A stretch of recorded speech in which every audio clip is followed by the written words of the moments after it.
예수님께서는 심리의 법칙을 말씀하셨어요. 누가 너한테 오리를 가자고 얘기하면 심리를 가주라는 거예요. 우리가 세상에서 좋은 그리스도인이 되고 싶다, 복의 근원이 되고 싶다라고 말할 때에 바로 이 법칙을 우리에게 적용해 볼 수 있기를 바랍니다.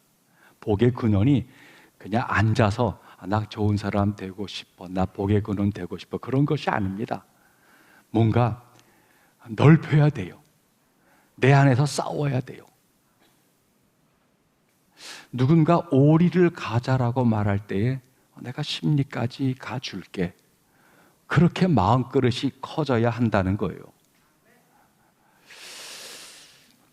성공하기 위해서는 다른 모든 사람들이 기대하는 것보다 내게 조금 더 높은 수준의 갈망이 있어야 한다는 거예요. 오래전에 올림픽에서 여성이 최초로 이 체조 부분에서 다 만점을 받은 선수가 있었어요. 그 전까지는 그런 선수가 한 명도 없었는데 70년대에 루마니아의 체조 요정이라 불리는 코마네치라고 하는 사람이 만점을 받은 거예요. 그런 일이 처음 있었어요. 그 코마네치가 자신의 훈련에 대한 이야기를 다른 사람에게 말을 합니다. 치열하게 훈련하면서 날마다 실력을 쌓아가는 거죠. 대회에 나가서 상을 휩쓰는 거예요. 근데 코마네치는 늘 자기에게 그렇게 자문했다는 거예요. 아니야, 넌 더 좋아질 수 있어. 너는 더 잘할 수 있어. 늘 자기에게 그 고백을 주었다는 거예요. 그는 하나님께 기도하면서 하나님, 제가 편한 사람이 되게 해달라고 기도하기를 원치 않습니다. 제가 강한 사람이 되도록 저를 붙잡아 주세요. 늘 자기를 이렇게 두드려서 어떻게든 세워보려고 몸부림을 쳤고 그 결과 최고의 체조 선수가 되었다는 것이죠. 잘 되려면 다른 사람들이 만족스럽다라고 하는 그 지점을 뛰어넘고자 하는 마음을 가져야 합니다. 수준을 높여야 돼요.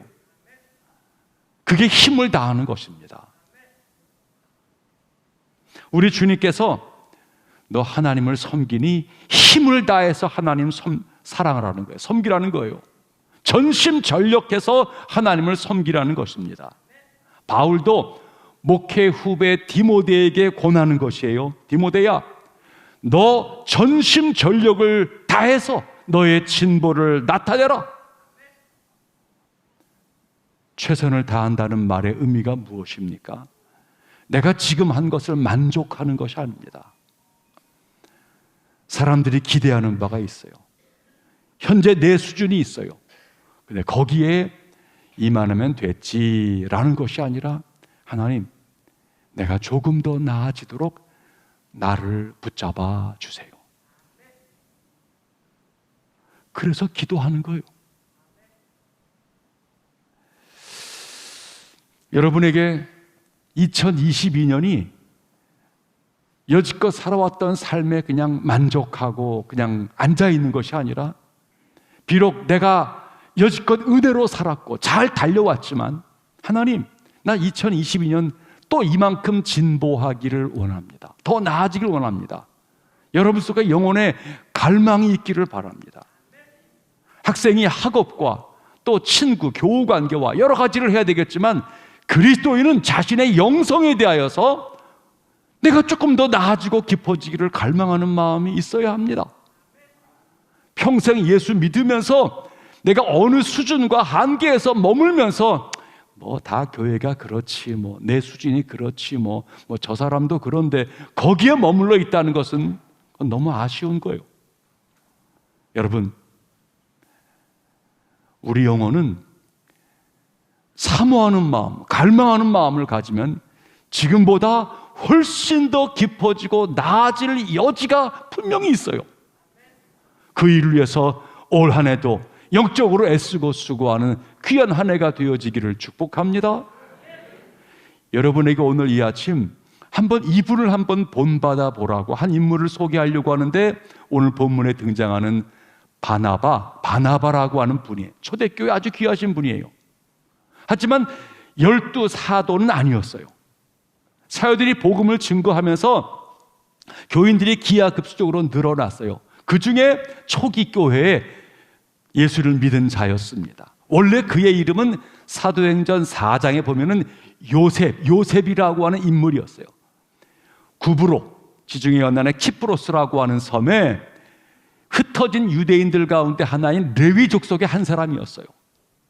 그런 그가 예루살렘에 왔다가 복음을 받아들이고 예수를 믿어 초대교회 공동체에 편입하게 되어졌는데, 성경이 이렇게 말해요. 그가 요셉이라고 그의 본명이 있지만 사람들이 그를 바나바라고 불렀다는 거예요. 별명이었어요. 근데 그 별명이 나중에 그의 요셉이라는 본 이름보다 더 중요한 이름으로 초대교회에 알려지게 되었다는 것이죠. 바나바. 성경에 바라고 하는 단어가 앞에 있으면은 바는 자녀다, 그런 말이 의미해요. 뒤에 나바, 그 다음이 이제 의미가 되어지는데, 나바는 위로, 격려라고 하는 말이에요. 그러니까 바나바는 위로의 아들, 격려의 아들, 위로를 잘하고 격려를 잘하는 자라고 하는 말의 의미가 되어지는 것입니다. 원래는 요셉이었어요. 그런데 그가 위로와 격려를 잘함으로 말미암아 사람들이 그를, 아이고 저 위로를 잘하는 사람, 격려를 잘하는 사람이라고 별칭을 붙여주었는데, 나중에는 그게 교회의 공식 이름이 되어졌고 많은 사람에게 그렇게 영향을 끼쳤다라고 하는 것이죠. 별명은 한두 번 한다고 생기는 게 아니죠. 반복한 거예요. 좋은 습관이 그의 이름이 된 것입니다. 사랑하는 성도님들, 살아가면서 오늘의 세계를 유심히 지켜보니까 사람들은 다 지지와 격려를 필요로 하는 것 같습니다.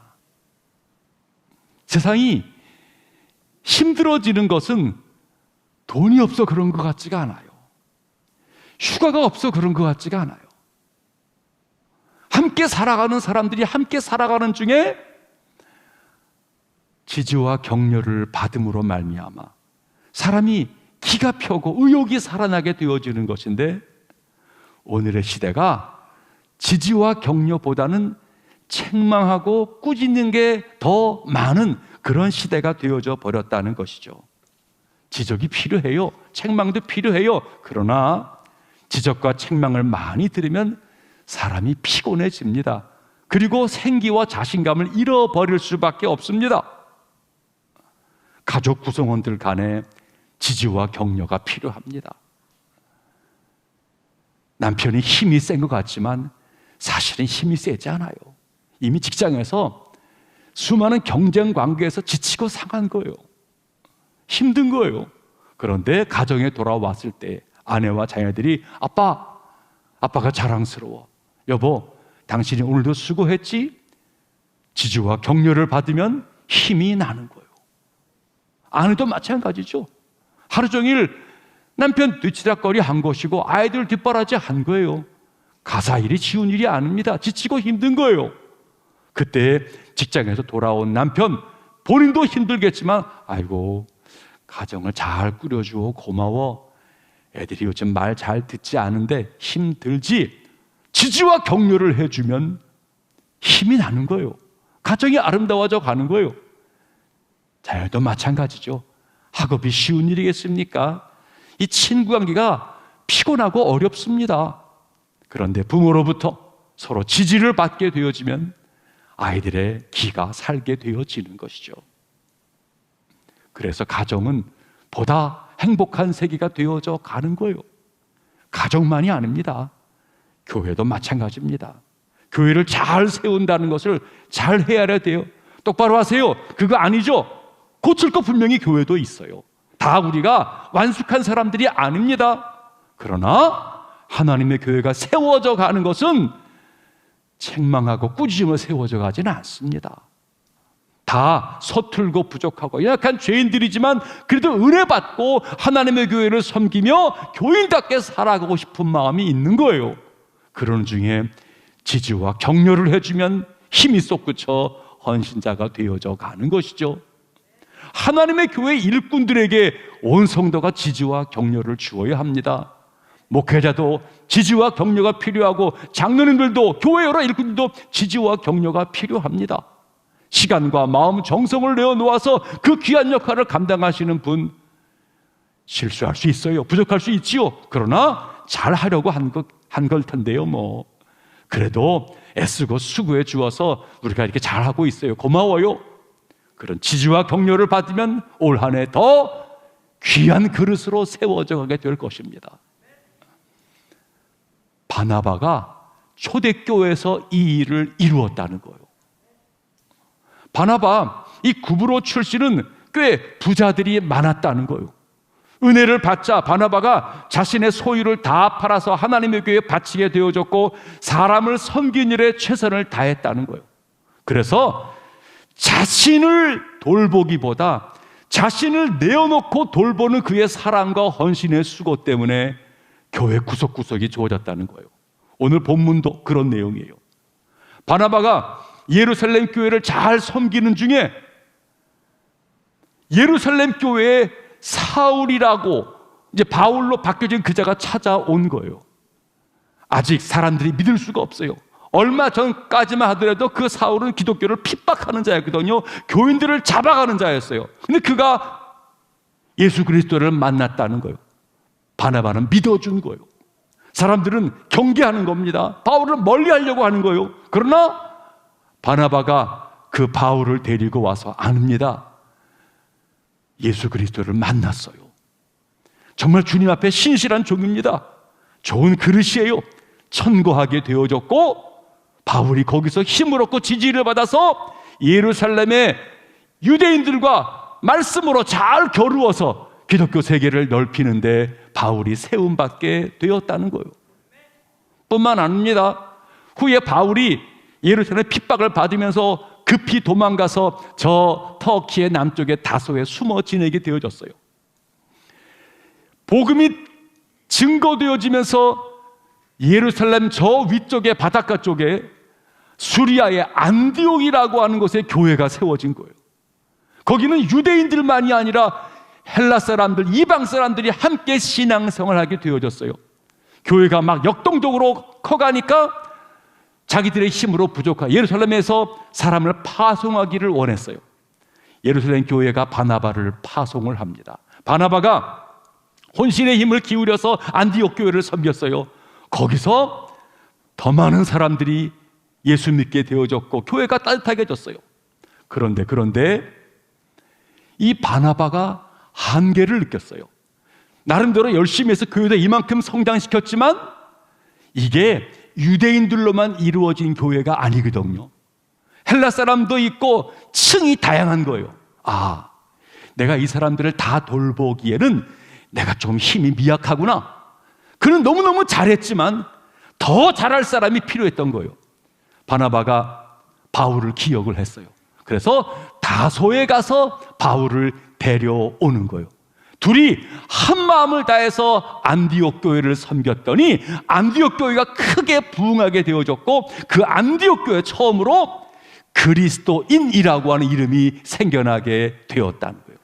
후에 이 안디옥 교회는 예루살렘 교회가 박해로 어려웠을 때에 그 이후 이 근동에서 가장 성장하는 큰 교회로 성장하면서 바울의 1, 2, 3차 전도 여행을 후원하는 전도의 중심지가 안디옥 교회가 되어지는 것이죠.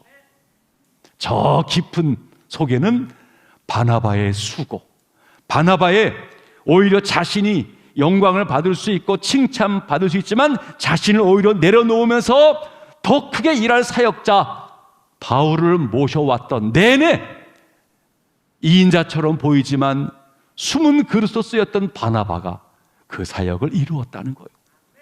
바나바 어찌 보면은 안갯꽃 같은 사람인 것 같아요. 사실 꽃꽂이를 할 적에 안개꽃만 꽂아 놓으면 좀 뭔가 이상해요. 근데 안개꽃이 다른 꽃과 어울려 있으면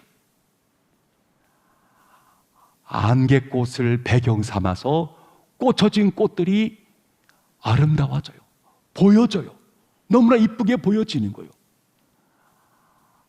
안개꽃은 그 자체로는 배경이지만 그 배경이 다른 것을 드러내게 만드는 탁월한 효과를 벌이게 되어진다는 거예요. 사랑하는 성도님들, 2022년 우리는 하나님께 소망을 품습니다. 하나님, 지난해와 똑같은 해가 될 수는 없어요. 나는 좀 더 나아지기를 소망합니다. 내 영혼의 진보, 좀 하나 더 뛰어넘는 그런 내가 되어지기를 소망합니다.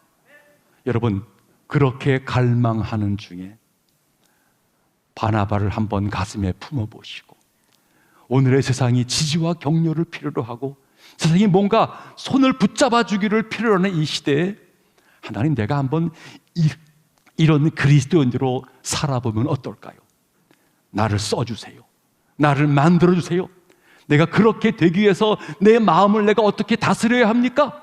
하나님께 영적으로 몸부림치면서 여러분, 한 분 한 분들이 은혜 가운데 다듬어지고 만들어져 가면서 더 귀한 성품, 주님이 쓰실 만한 더 귀한 그릇으로 여러분 모두가 잘 만들어지는 은혜의 한 해가 되어지기를 축복합니다.